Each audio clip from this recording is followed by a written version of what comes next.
Anda sedang mendengarkan suara profetis dari para nabi, hambanya John Patrice Vanggidai, Penatua Jemaat Victory Life Community Kupang.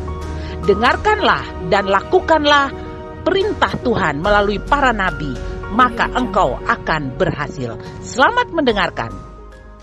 Baik, puji Tuhan. Nah, hari ini kita akan lanjutkan tentang unlogic love. Everyone says, setiap orang katakan unlogic love. Ya, kasih yang tidak masuk akal. Pada bagian yang kedua hari ini, umat Tuhan, kita akan membahas beberapa poin penting yang diajarkan oleh Injil yang sejati, Injil kebenaran, Injil keselamatan yang disebut The Gospel of the Grace, Injil kasih karunia.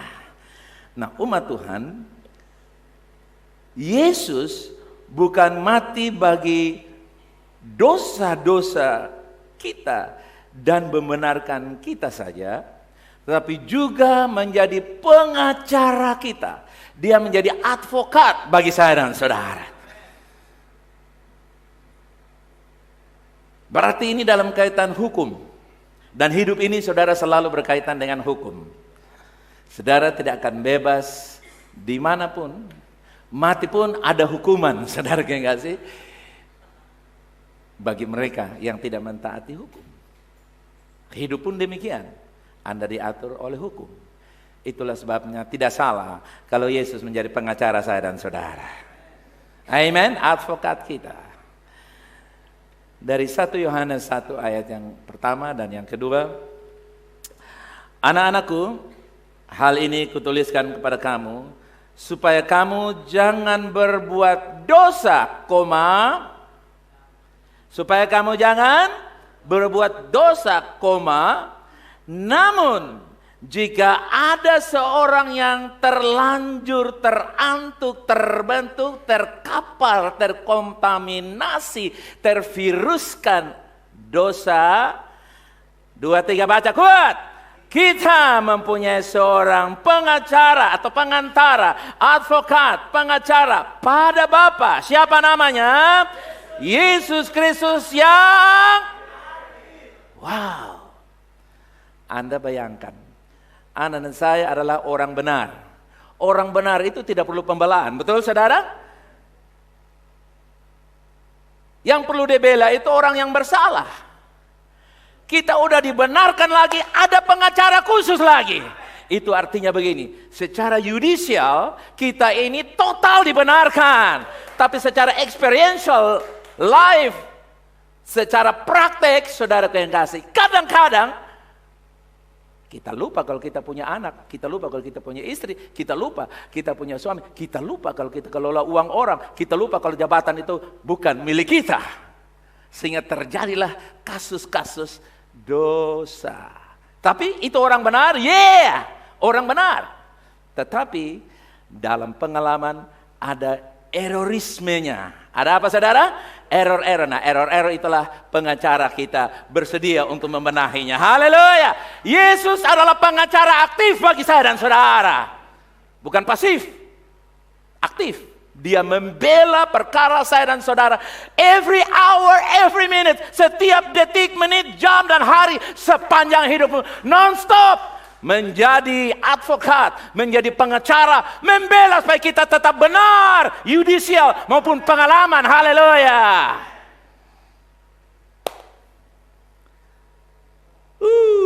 Dahsyat bukan? Amin. Ayat yang kedua. Dan ia adalah pendamaian untuk berapa banyak dosa kita? Berapa banyak dosa? Segala dosa, macam-macam dosa. Dan bukan untuk kita saja, tetapi the simple is this, yang sederhananya begini. Dosa dunia saja diampuni, apalagi saya. Coba katakan demikian, dosa dunia saja diampuni, apalagi saya. Orang baru terlambat sedikit sudah merasa bersalah. Orang sudah omong sedikit rasa bersalah. Orang sudah jengkel sedikit rasa bersalah tuh berminggu-minggu. Ngapain? Kita sudah punya pengacara. Saudara lihat, di mana-mana itu setiap orang itu begitu. Apalagi kalau penguasa-penguasa, itu kalau mereka berbuat salah, mereka hanya diam saja. Tim pengacara itu 50 kumpul dan berapat. Kalau tanya apa-apa, silakan ketua tim pengacara yang bicara. Oh, menurut kami Ottonya tidak bersalah, tiang listriknya yang bersalah. Pengacara berbicara. Dan segala mungkin bisa terjadi. Itu pengacara yang tidak adil, membenarkan yang salah dipersalahkan. Tapi Yesus, dia akan membela perkara saudara. Sampai dunia orang mati pun dia akan membela perkara engkau. Amin. Hanya kadang-kadang kita terlanjur jengkel, marah, kita pikir bom datang sudah kukas habis satu kepala otak, tinggal di kuku di ujung, selesai. Saya puas. Dengar saudara kekasih, Anda tidak dipanggil untuk menjadi hakim, Anda dipanggil untuk mendamaikan dunia ini. Jadi dia itu pengacara aktif untuk saya dan saudara, 24 jam, amin. Di mana saja ada masalah dosa, di situ dia siap beracara untuk saya dan saudara. Itu advokat, dia pengacara. Sehingga saudara tidak bermasalah soal hukum. Amin. Begitu ada masalah hukum, Yesus bilang, let me do it for you. You just behind me, I will deal that kind of trouble. No worries guys, you just keep calm. Just enjoy your life. I am with you. Haleluya. Nikmati hidup saja, kalem, tenang, jangan panik. Saya menyelesaikan perkaramu. Umat Tuhan, saat ini sampai kedatangan Yesus, dia terus aktif menjadi pengacara untuk membela dan membenarkan kita, menyucikan kita senantiasa setiap saat. Inilah unlogical love yang Bapa berikan kepada anak-anaknya. Tidak masuk akal, tapi itulah yang Bapa sediakan untuk saya dan saudara. Ketika kita terima Yesus, kita dilahirkan kembali dan hidup kita dalam Tuhan. Yang percaya katakan yes. Apakah kita masih bisa berbuat dosa? Iya. Kalau masih berbuat dosa, berarti kita berdosa di dalam Tuhan.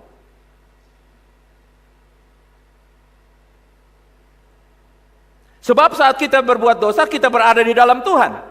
Kita tidak murtad, ganti agama, ganti nama, menyangkal Yesus, baru kita berbuat dosa. Kemudian setelah kita sadar minggu depan, kita ganti nama lagi, kembali menjadi Yohanes, kembali menjadi Yakoba atau Yakob, saudara sebagai laki-laki. Selanjutnya mengulangi lagi dosa itu, murtad lagi, berbuat dosa lagi, ganti nama lagi, dulu Burhan, ganti Mahmud, berdosa lagi, menyangkal Yesus, kembali lagi, percaya Yesus, ganti nama Petrus lagi.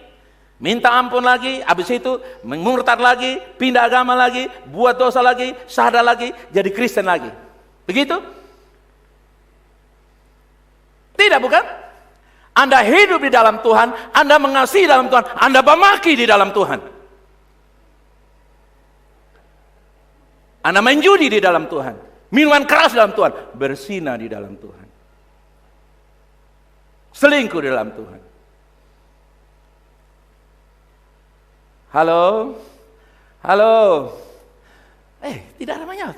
People are where, John? Orang-orang di mana, John? Jadi, good morning, guys. Happy New Year to you. Are you alright last night? Are you gone every beer? Saudara lihat, saudara tidak pindah agama. Walaupun dia punya nama Ali, marah tetap Ali, mengasihi juga tetap Ali. Jadi dia bisa marah dalam Tuhan, bisa mengampuni dalam Tuhan. Loh, ini analogi love, saudara. Ini nggak masuk akal. Coba, Pak Eli sudah pindah agama berapa kali, Pak Eli? Belum pernah pindah, toh? Tapi buat dosa? Buat dosa.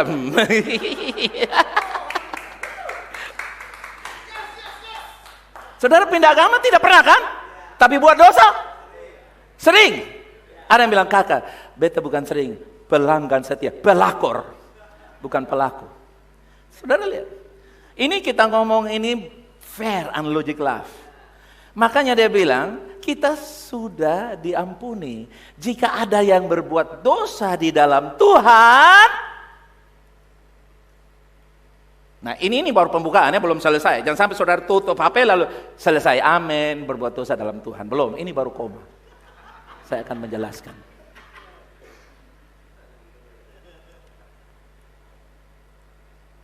Jadi bilang kita saling mengasihi dalam Tuhan. Saudara juga harus rela saling bermusuhan di dalam. Nah itu lihat, tidak berani mengaku kan? Jawab saya. Saling mengasihi dalam Tuhan, saling bertolong-tolongan dalam Tuhan, saling memusuhi dan egois dalam Tuhan. Kan saudara marah-marah, berpukul di dalam gereja, itu kan tidak keluar di pinggir jalan, berpukul, habis minta ampun, baru masuk dalam gereja lagi kan? Dalam gereja berpukul. Paulus bilang begigit satu dengan, bersikut kiri, muka, belakang, tunduk, kiri, kanan, tenang, jilat atas, jilat bawah, semuanya. Habis itu, ya Tuhan tiap jam. Menyanyi semuanya. Lihat, malu-malu menyanyi lagi. Kenapa? Karena kita membedakan antara di dalam Tuhan dan luar Tuhan. Kamu kalau sudah di dalam air mau kering itu susah. Amen. Kalau kamu sudah di dalam Tuhan, semuanya all is inside. Semuanya di dalam. Katakan semuanya di dalam. Baik buruk di dalam Tuhan. Nah, takut baik buruk dalam Tuhan. Berdosa berdoa di dalam Tuhan. Ada yang udah jengkel anaknya dalam nama Yesus. Haleluya.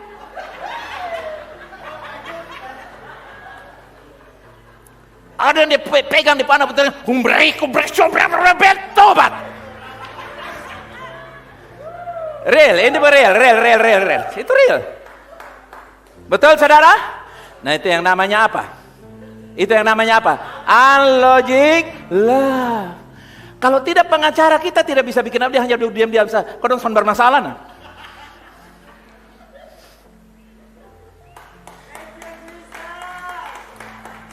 Makanya Pak Oscar, ada pengacara negara ya Pak Oscar ya? Ada ya pengacara negara ya? Mau ada perkara atau tidak perkara, bonusnya lancar ya? Kenapa? Karena dia sudah dibayar oleh negara. Yesus sudah diutus dari sorga untuk menjadi pengacara bagi saya dan saudara. Bukan berarti lancar buat dosa. Nggak ada begitu tuh. Jangankan karena sudah ada pengacara bagi negara untuk kita yang berdosa, buat dosa saja. Emangnya istri siapa yang tanggung? Anak siapa yang tanggung? Suami siapa yang tanggung? Namamu kalau diviralkan kamu suruh siapa yang tanggung, itu nama buruk. Walaupun ada pengacara, tidak berarti kita bikin perkara. Yang mengerti katakan.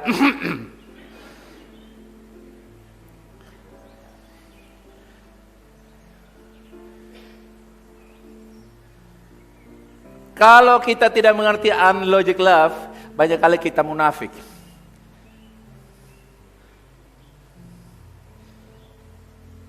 Sin, berantem, bawa maki ancur, cuci sandia semua bersama. Salam saudara, puji Tuhan kita sudah selesai. Sudah selesai apa? Cuci maki orang tadi di belakang sana. Oke? Tapi saudara yang kasih, pengacara itu akan happy kalau dia melihat semua orangnya tidak melanggar hukum. Tanya Pak Oscar. Tidak berarti kamu sarjana hukum, jangan mau hukum orang terus. Lama-lama kamu yang kena hukum nanti. Tidak selamanya mesti begitu.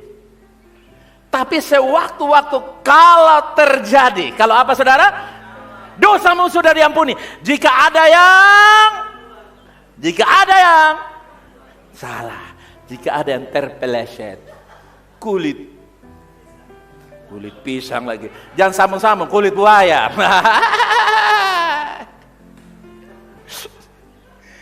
Oh haleluya. Saudara happy? Saudara happy pemilihan pengacara? Kasih tepuk tangan bagi dia. Come on!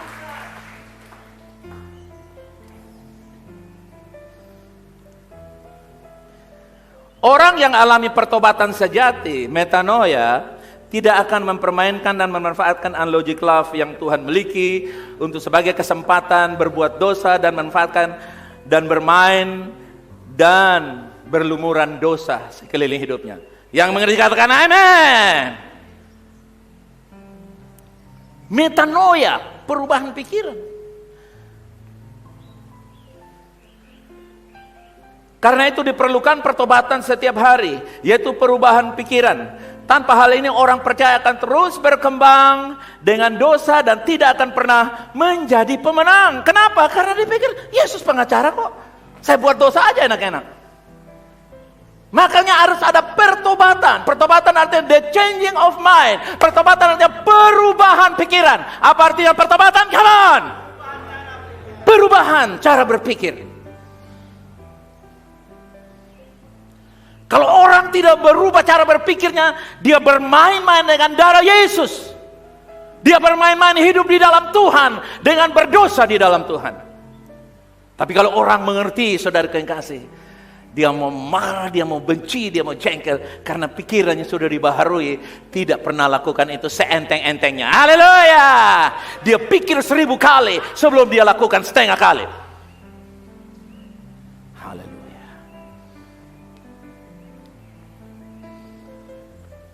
Bagaimana Yesus berrelasi dengan orang-orang sebelum dia disalibkan? Saudara masih ingat? Yesus tidak berbicara tentang dosa, bahkan tidak mempermasalahkan dosa-dosa orang yang datang kepadanya. Setiap yang sakit dia sembuhkan tanpa mempersoalkan penyakit mereka. Bukan mempersoalkan penyakit mereka berasal dari dosa atau bukan, dosa bapak atau dosa mama. Bapak mereka salah mama, ini mama pun berdosa. Bapak bilang lu mata keranjang yang berdosa atau anak tanggung. Tidak, saudara kasih.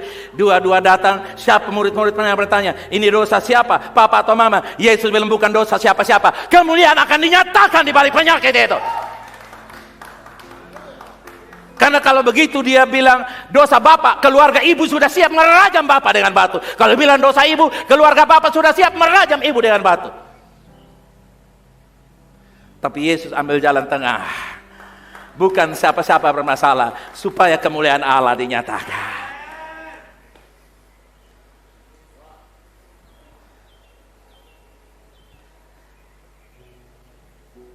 Yesus sembuhkan mereka. Yesus menyatakan justru penyakit mendatangkan kemuliaan Allah. Menurut agamawi, Taurat dan Farisi, ada yang berdosa. Yesus gak mau tahu. Pokoknya yuk datang sembuh, selesai. Bahkan Yohanes 8, Yesus selamatkan perempuan yang tertangkap basah karena perzinahan ini. Yesus sadar akan dosa perempuan ini, tetapi dosa perempuan yang berzina ini tidak sedikit pun mempengaruhi kebaikan Yesus kepadanya. Dosa perempuan ini yang harus dirajam dengan batu sampai mampus, Yesus tidak termakan dengan dosa perempuan itu. Amen. Dia bilang, aku juga tidak menghukum engkau. Go home and sin no more. Aku tidak menghukum engkau. Pulang dan jangan berbuat dosa lagi. Itu sebelum dibangkitkan. Betul ya saudara? Di 2 Korintus 5 ayat 19. God was in Christ. God was in Christ. Itu artinya Tuhan dulu waktu sebagai Kristus manusia. Jadi dulu Tuhan sebagai manusia. Dulu apa?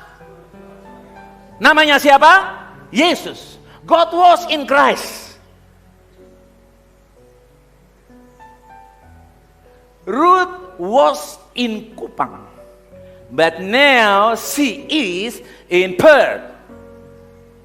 Was, itu dulu. Dulu waktu Allah di dalam Kristus di dunia ini, apa yang dikerjakan? Coba baca. Bahasa Indonesianya. Yaitu bahwa Allah di dalam Kristus mendamaikan dunia dengan dirinya, tidak memperhitungkan pelanggaran mereka kepada mereka, dan telah menyerahkan kepada kita firman pendamaian. Tidak memperhitungkan. Bilang, tidak memperhitungkan. Kata dasarnya apa? Hitung. Kata dasarnya apa? Hitung. Esa sin. 2 sin. 3 sin. 4 sin. 5 sin. Yesus bilang, sini. Sini. Lu suku apa? Suku A. Pantas, itu dong kepala dosa. Lu suku B? Leher dosa. Yesus tidak hitung-hitung. Imputing itu artinya hitung-hitung. Kalau suami hitung-hitung kesalahan istri, tidak bisa mengasihi. Kalau istri hitung-hitung, jawab saya, kalau istri hitung-hitung, salah, hitung-hitung uang.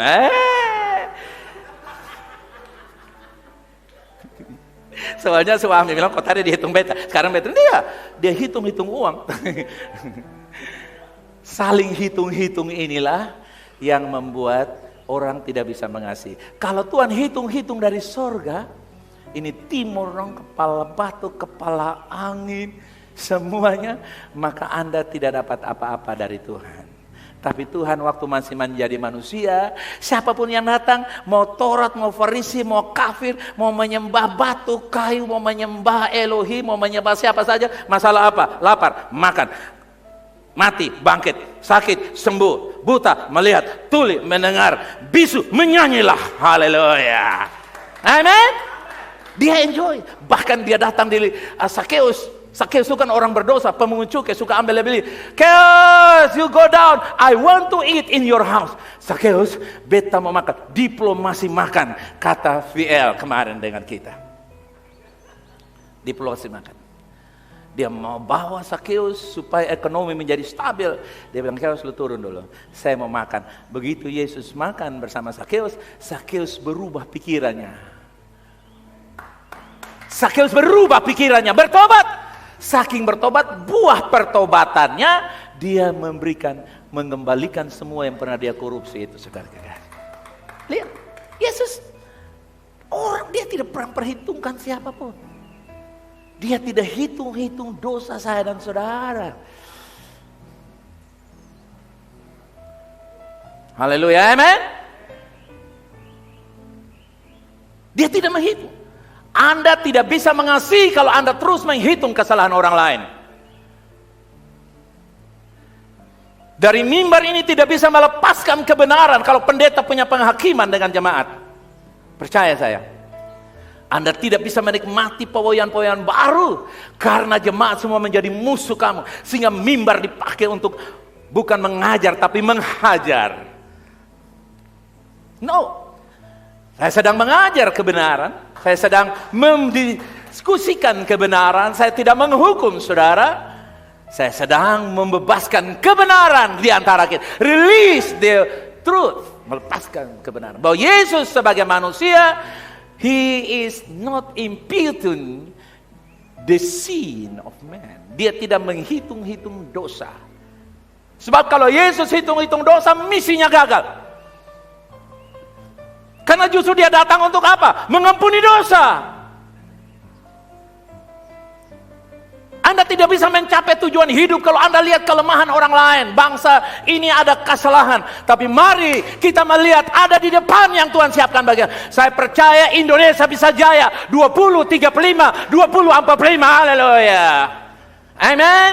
Karena kita percaya ada anugerah. Haleluya. Tuhan tidak pernah menghitung-hitung kesalahan kita. Nah, pertanyaannya, kan Tuhan bukan manusia. He was. Dia sebagai manusia yang namanya Yesus. Seperti saya dan saudara, nama masing-masing. Haleluya. Kita bisa mempraktekkan itu. Tidak berarti, saudara kasih, kita melihat dosa lalu kita tidak usah hitung, diam-diam saja. No. Saya tidak bermaksud untuk membuat Anda. Yesus tidak pernah membiarkan dosa. Dia deal dengan dosa. Tapi cara dealnya elegan.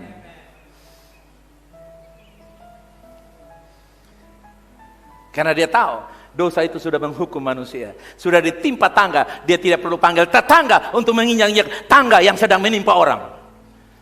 Haleluya. Amen. Nah, saudaraku, tidak ada satu ayat yang Yesus suruh orang mengakui dosanya. Kecuali doa Bapa kami diajarkan. Lu minta saya ajar. Tapi Yesus tidak pernah suruh. Apakah Yesus mengajarkan pertobatan? Iya. Yesus mengajarkan pertobatan dengan perubahan pikiran. Kita yang hadir dalam ibadah hari ini, tiap minggu kita alami pertobatan dalam perubahan pikiran, bukan? Bagaimana kita mengetahui bahwa kita mengalami pertobatan, perubahan pikiran? Dulu kita tidak percaya akan puasa, tahun ini kita mau berpuasa. Dulu kita tidak percaya akan memberi, kita mau memberi tahun ini, kita beri perpuluhan. Dulu kita tidak percaya tentang berdoa, tahun ini kita mau berdoa 21 hari. Haleluya! Itu perubahan pikiran. Dulu saya takut masa depan saya, sekarang pulang kebaktian, saya percaya masa depan sungguh ada harapan tidak akan hilang. Jadi bertobat setiap saat, haleluya. Amen. Saudara, itu yang Yesus ajarkan.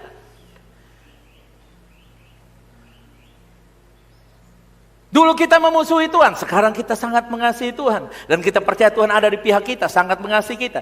Jadi bertobat terhadap Tuhan, bukan bertobat dengan tidak melakukan ini dan itu. Bukan self-occupation, tetapi changing mind. Bukan self-occupation, tapi apa? Changing mind. Bukan usaha untuk berhenti judi, berhenti merokok, berhenti minum mabuk, berhenti dusta, berhenti judi online.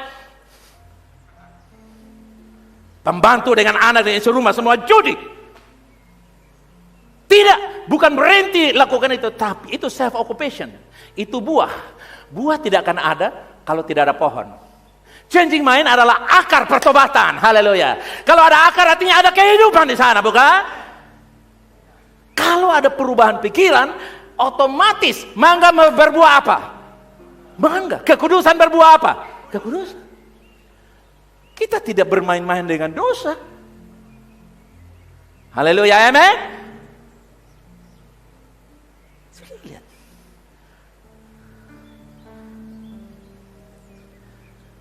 Setiap pertobatan haruslah berdasarkan pada pewahyuan yang segar terhadap pribadi Kristus. Saudara mesti tahu itu. Orang kalau tidak berjumpa dengan Yesus, nama Yohanes, nama Matius, nama Yakobus, bahkan kasih nama Wahyu sekalipun, dia tidak akan pernah mendapatkan pewahyuan dari Tuhan. Hanya nama saja. Karena itu 5 gereja di Wahyu Tuhan menyuruh mereka bertobat. Pertama, Wahyu 2 ayat 1 dan 5. Dia, coba yang merah, tulisannya bilang apa? Dia yang memegang ke7 bintang di tangan kanan. Setelah dia wahyukan dirinya, baru ayat yang kelima dia bilang apa? Yang merah, ayat 5 dia bilang apa? Yang merah bilang apa? Bertobatlah. Dia kasih kenal dirinya. Hei, bintang-bintang saya pegang di tangan saya.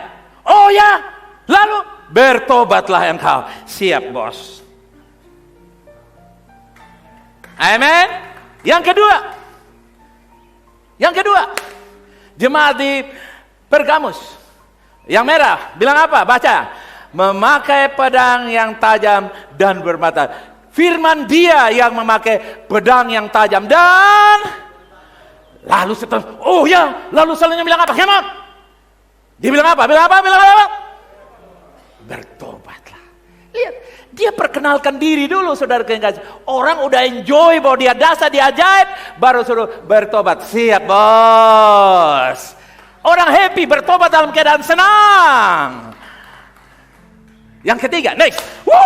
Yang ketiga dia bilang apa? Jemaat di mana ini? Tiatira.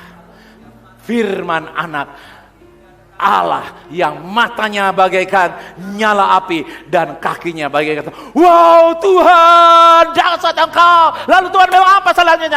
Dia bilang apa? Bertobat.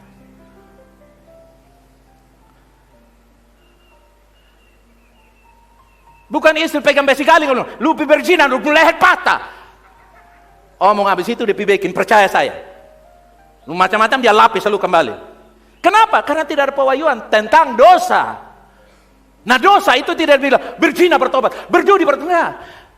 Itu buah dosa. Yang diperkenalkan akar penghancur dosa namanya anugerah. Pewahyuan diberikan. Yang keempat, kita lihat. Yang keempat apa? Jemaat di mana? Sardis. Baca kuat. Firman dia yang memiliki ke7 roh Allah dan ke7 bintang. Mereka terkagum-kagum. Lalu ayat berikut Yesus bilang apa? Baca kuat yang merah. Bilang apa? Wow. Sudah perhatikan baik-baik. Aku berkata kepadamu. Oh, saudara lihat. Di situ dia bilang, kamu mesti tahu ini. Kalau kamu tidak menerima kebenaran, kamu akan binasa. Lihat, Yesus memanifestasikan dirinya dengan mewujudkan kebenaran. Dia yang punya roh Allah. Dia bilang, bertobat. Karena jika engkau tidak berjaga-jaga, engkau akan bisa. Lalu yang keempat, yang kelima sekarang, jemaat Laodikia. Bilang apa yang merah itu? Bilang apa? Saksi. Inilah firman dari Amin. Saksi yang setia dan benar. Lalu ayat 19 bilang apa? Ayat 19 bilang apa? Barang siapa ku kasihi, ia ku tegur dan ku hajar. Sebab itu relakan dirimu. Ya. Udah ajak makan, ajak minum, ajak renang, jalan-jalan. Pas udah mau pulang, Yesus bilang, come on. I want to. Kalau Yesus pakai akal-akal budaya, beta ada lupa sesuatu. Supaya dia terfokus. Lupa apa? Bertobatlah. Kusun kasih tahu dari tadi. Besok siap dari dulu kalau begini baik nih.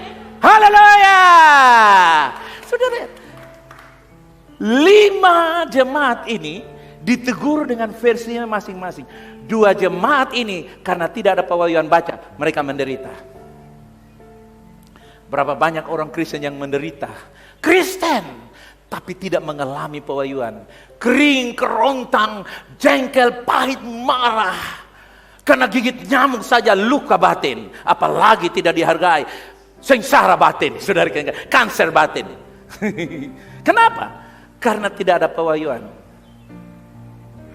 Buka tangan begini, katakan, saya membutuhkan pewahyuan tentang Yesus. 2, 3. Katakan amin. Pertobatan yang benar seperti itu, berjumpaan dengan Yesus setiap hari. Haleluya.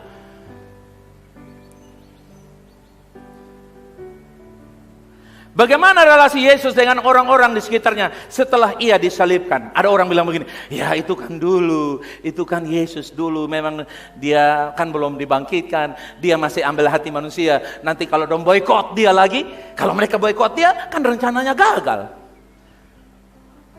Nah sekarang Yesus dibangkitkan, oke? Bagaimana setelah Yesus dibangkitkan? Yohanes 20. Apa yang terjadi? Mulai ayat yang ke-19.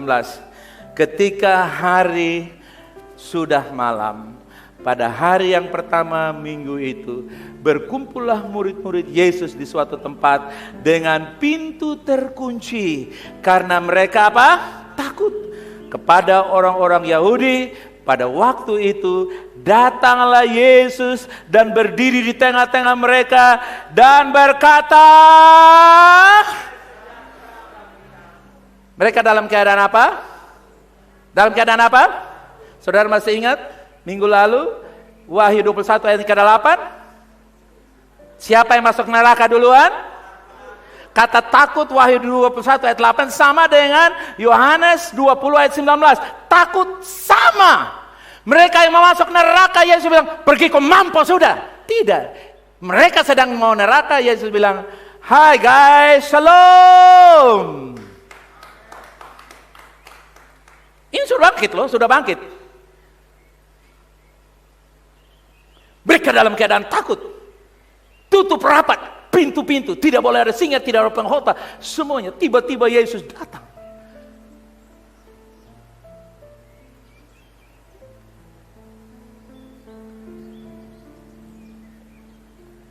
Murid-murid bersembunyi dalam keadaan takut, fear. Takut mempertahankan iman di hadapan manusia, orang Yahudi, Farisi, ahli Taurat. Takut di sini adalah dosa. Segala sesuatu tanpa iman adalah apa? Dosa. Mereka tidak punya iman untuk percaya apa yang Yesus katakan tentang kematian dan kebangkitannya. Mereka sedang berdosa. Inilah Yesus yang sudah bangkit. Jangan sampai kita punya pemahaman bahwa dulu kan Yesus masih manusia. Seperti saya sebutkan tadi. Dia takut diboikot misinya. Sehingga dia baik, dia lunak. Tidak, dia sudah bangkit. Jangan sampai kita memahami, kita membedakan antara Yesus yang belum mati dan Yesus yang sudah mati dan bangkit. Yesus bangkit, dia memperlukan dosa-dosa sudah lunas. Dia tidak lunak, tapi lunasi, haleluya. Dengan anugerahnya, setelah dia bangkit, dia tidak berubah. Dia tetap memiliki harapan untuk manusia hidup di dalam kebenaran. Jangan berkata begini, dulu kan Yesus belum bangkit, jadi harapan dia kan belum tinggi. Sekarang udah bangkit, pasti harapan dia lebih tinggi lagi. No, mati, sebelum mati dan bangkit, harapannya sama. Dia ingin melunasi dosa manusia dan itu dia kerjakan. Dan dia ingin bebaskan manusia, hidup dan matinya hanya untuk membebaskan manusia. Haleluya. Tidak ada perbedaan. Yesus yang belum bangkit, yang belum mati, dan Yesus sudah bangkit. Apa yang dilakukan Yesus dalam Yohanes 20 ini adalah setelah ia disalibkan dan dia bangkit. Yesus berurusan dengan gereja, dengan umatnya. Apakah umatnya sudah sempurna? Belum. Apakah mereka berdosa? Ya. Yesus datang di tengah-tengah murid-muridnya yang sedang takut, sedang berdosa. Yesus mau berada di tengah-tengah pernikahan kita, studi kita, usaha kita, karir kita, hubungan kita. Haleluya. Keadaan terpuruk apapun, Yesus ingin ada di tengah-tengah saya dan saudara. Di dalam keterpurukan saudara, Yesus datang di tengah-tengah hidup saudara. Mereka dalam keadaan takut. Mereka dalam keadaan stres. Takut itu salah satu penyebab orang menuju kepada kebinasaan. Harusnya Yesus patahkan tengking, hancurkan. Seperti yang dilakukan oleh hamba-hamba Tuhan modern di zaman now. Yesus datang di tengah-tengah murid-muridnya yang sedang takut, sedang berdosa. Dan dia ada di tengah-tengah mereka, di tengah-tengah keberadaan mereka. Yesus senantiasa ada di tengah-tengah kesulitan saudara. Yesus ada di tengah-tengah persoalan saudara. Yesus ada di tengah-tengah konflik saudara. Jangan pernah berkata bahwa dosa saya menjauhkan Yesus. Murid-murid yang dalam keadaan terparah, fear of man. Mereka dalam keadaan ketakutan yang menuju kepada neraka. Justru Yesus datang di tengah-tengah mereka. Dan Yesus bilang, Shalom. Apakah Yesus marah kepada mereka? Ya, tapi Yesus punya cara marahnya elegan. Dia menyalurkan kemarahannya, tanda kutip, kemarahannya tanda kutip, dengan cara membalikan situasi. Karena kalau orang sudah merasa bersalah, rasa takut, dia datang dengan bombardir kemarahan, mereka akan langsung ambil baygon, kalau di situ minum racun di depan Yesus. Sambil berkata, tidak perlu bangkitkan saya lagi. Oke, minum. Tapi Yesus datang, dia bilang, peace. Haleluya. Dia bilang apa saudara yang kasih? Damai, shalom.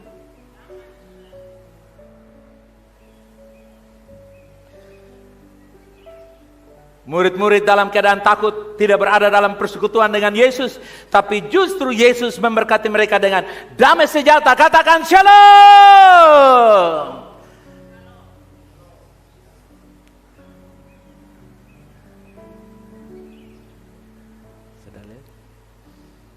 Jemaat lagi bertengkar, lagi ribut-ribut. Pendeta datang, shalom. Langsung setahu ini shalom terpaksa. Sejengkel. Yesus tidak begitu, saudara yang kasih. Mereka dalam keadaan terpuruk, Yesus berikan the best peace. Shalom yang terbaik. Haleluya. The best shalom. Bayangkan baru bangun dari kebangkitan. Kata pertama dia bilang, hey guys. Hai guys, itu saya tambahkan. Tapi dia bilang pertama, shalom. Dia bilang apa? Jangan langsung. Dia bilang apa? Shalom. Dia tarik shalom. Itu membuat ketakutan terangkat, saudara kasih. Yesus tahu ilmu jiwa. Dia kuasai situasi dan keadaan. Amin, saudara. Begitu suami baru tabok istri, habis dia pegang bawahnya, dia bilang, shalom bu. Jangan begitu. Shalom. Jangan begitu. Shalom. Dia yang salah. Shalom. Yesus tidak mau tahu kesalahan. Pokoknya dia bawa damai.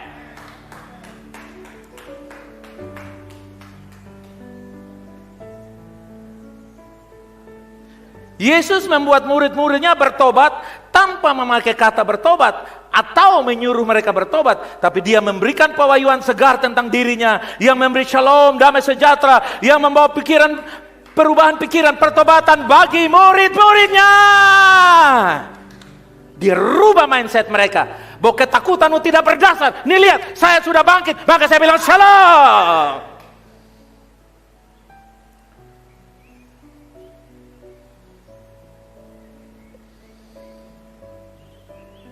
Ayat 20 dan 22 dari Yohanes 20. Dan sesudah berkata demikian, baca selanjutnya, ia menunjukkan tangannya dan lambungnya dan berkata kepada murid-murid dan kepada mereka, murid-murid itu, baca selanjutnya, murid-murid itu bersukacita ketika mereka melihat Tuhan. Dalam keadaan berdosa, melihat Tuhan, sukacita langsung. Amen. Yesus tidak berurusan dengan dosa mereka yang the biggest sin, dosa terbesar. Yesus tidak pusing sama sekali. Seperti dulu waktu dia belum bangkit, dia tidak pusing dengan Sakeus yang berdosa, tukang korupsi itu. Dia tidak berurusan dengan perempuan yang berzina itu. Sama, dia bangkit juga dengan murid. Harusnya murid-murid dia lebih marah lagi. Pendeta lebih marah jemaat ketimbang orang yang tidak bertobat. Tapi sama saja, saudara kekasih. Masih hidup, dia lunak. Bukan berarti dia lunak. Dia punya cara main halus dan lembut, bukan lunak. Amin, saudara, amin. Dia punya trik-trik luar biasa yang membuat manusia berubah, bertobat tanpa harus menyuruh dan mengancam mereka. Bertobat atau lu mati.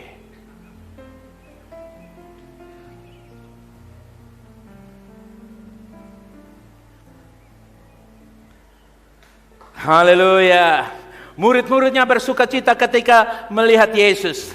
Damai sejahtera salam bagi kamu. Haleluya. Apa artinya sukacita? Dosa-dosa mereka telah diampuni, keadilan sudah dinyatakan, setan dikalahkan, manusia didamaikan dengan Tuhan, hati nurani menjadi bersih. Haleluya. Makanya mereka bisa bersukacita.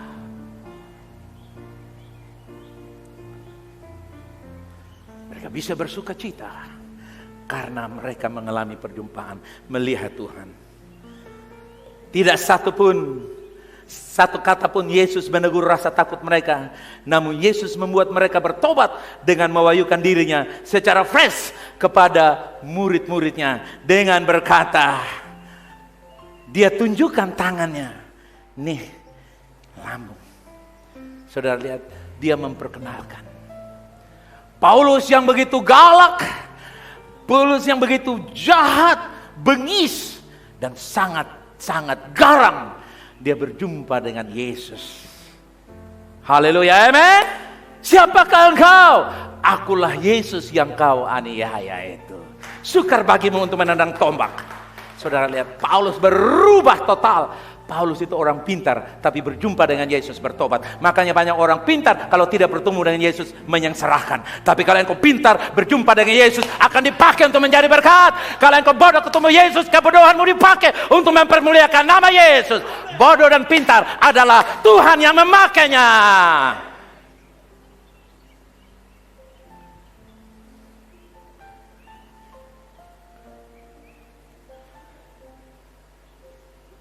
Yesus menunjukkan tangan dan lambungnya sebagai bukti bayaran yang dia lakukan untuk damai sejahtera. Yesus memiliki sikap hati untuk bersekutu dengan mereka sekalipun mereka tidak mengakui dosa mereka. Yesus mengasihi mereka tanpa menunggu mereka mengakui dosa mereka. Seperti anak yang terhilang. Sebelum dia mengaku, aku sudah berdosa Bapak. Bapak bilang tidak, Bapak tidak mau tahu. Bapak anggap tuli dan Bapak bilang, potong itu kambing, potong itu domba. Kasih mandi dia, kasih dia pakai cincin. Now we celebrate. Haleluya, amen. Yesus tidak mempersoalkan. Tidak bilang, Petrus lu mulu besar, mengaku sudah. Yohanes bilang, lu satu juga, mengaku sudah. Tidak. Tanpa minta ampun dosa. Karena Yesus tahu dia sudah membereskan semuanya. Tanpa harus mereka mengakuinya. Tanpa harus mereka mengakuinya. Kan kita biasa begitu tuh. Suami pulang, istri muka kering-kering, munafik. Tunggu kok suami minta maaf. 1 minggu sen bohong, 2 minggu sen bohong, 1 bulan sen bohong. Suami pikir-pikir karena mana nih. 1 kali suami turun otot. Di mana nih? Langsung istri bilang, cari apa? Cari itu suara. Nah.